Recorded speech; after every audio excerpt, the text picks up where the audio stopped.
Hello viewers, আমার পিছনে বান্দরবন দেখেন দেখেন কত উঁচু।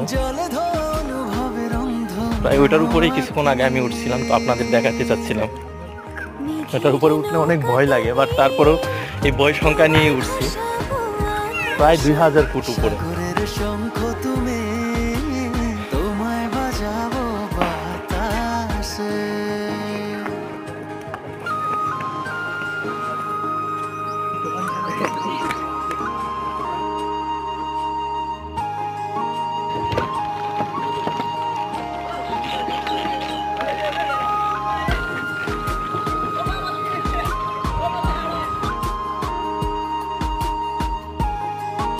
ওপাশে যাওয়া যায়, দেখতে হবে।